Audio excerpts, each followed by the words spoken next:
First of all వేదిక మీద ఉన్న పెద్దలకి, డైరెక్టర్ లేరంగి నరసింహరావు గారికి, రఘుబాబు గారికి. రఘుబాబు గారు నిజంగా నా ఫ్యాన్ అండి. ఆయన మూవీస్ చాలా చూశాను. అంటే చాలా ఇష్టం, అసలు పెద్ద ఫ్యాన్ నేను. ఆయన అంటున్నారు నేను ఫ్యాన్ అంట, ఆయన చెప్తున్నారు. సో అలా మేము షేర్ చేసుకుంటున్నాం. రేలంగి నరసింహరావు గారు పిక్చర్ కూడా నేను చేశాను, ముచ్చటగా ముగ్గురు చేశాను.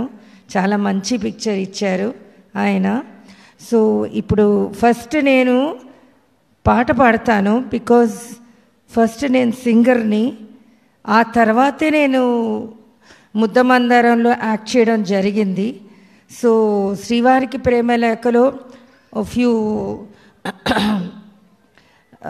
లైన్స్ పాడతాను. ఏదైనా చిన్న చిన్న తప్పులుంటే కొంచెం మన్నించండి.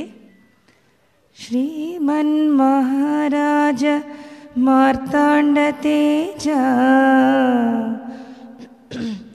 ప్రియానంద భోజ మీ శ్రీ చరణాంబోజములకు ప్రేమతో నమస్కరించి మేము వరించి మీ గురించి ఎన్నో కలలు కన్న కన్నె బంగారు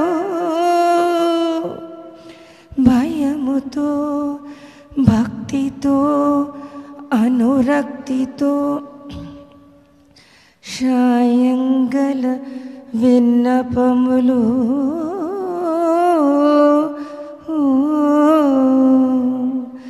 సంధ్యారాగం చంద్రహారతి పడుతున్న వేళ, మధ్యమామతి పాడుతున్న వేళ, ఓ శుభముహూర్తాన తొలిసారి మిమ్మల్ని చూసింది మొదలు కదిలాయే మదిలోన ఎన్నెన్నో కథలు ఎన్నెన్నో కథలు. జో అచ్యుతానంద జో జో ముకుంద లాలి పరమానంద రామ గోవింద. జో జో నిదురపోని కనుపాపలకు ఇలా పాడలేక ఈల వేసి చంపుతున్న ఏడు నాపలేక ఇన్నాళ్లకు రాస్తున్న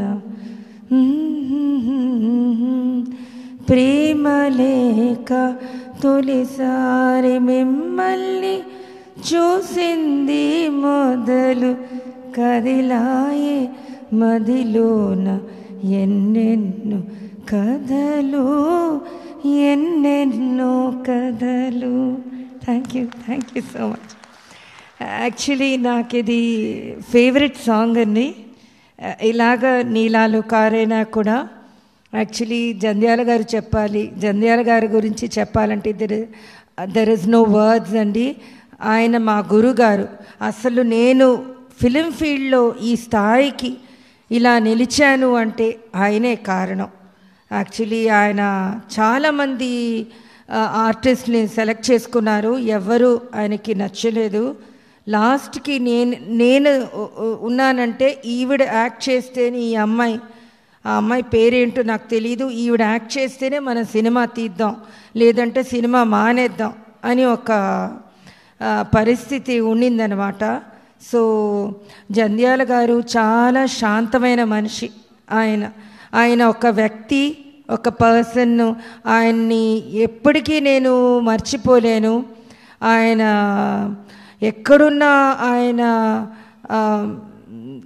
ఆత్మ శాంతించాలని నేను కోరుకుంటున్నాను. అలాగే శ్రీవారికి ప్రేమలేఖ 4 స్తంభాలట కానివ్వండి, అన్నీ దాదాపుకి 3 హిట్స్తో నాకు లైఫ్ వచ్చింది. ఆయన నాకు ఒక లైఫ్ ఇచ్చారు. అలాగే ప్రదీప్ గారు చెప్పాలంటే ఆయన ఆల్రెడీ స్టేజ్ యాక్టరు, ఆయన ఆల్రెడీ ఎక్స్పీరియన్స్డ్. ఆయన నాకు చిన్న చిన్న విషయాల్లో కూడా చాలా నేర్పించేవారు. ఇలా కాదు అలా చేయాలి అని చాలా కోఆపరేట్ చేసేవారు. మేము ఒక ఫ్రెండ్స్గా ఉండేవాళ్ళం.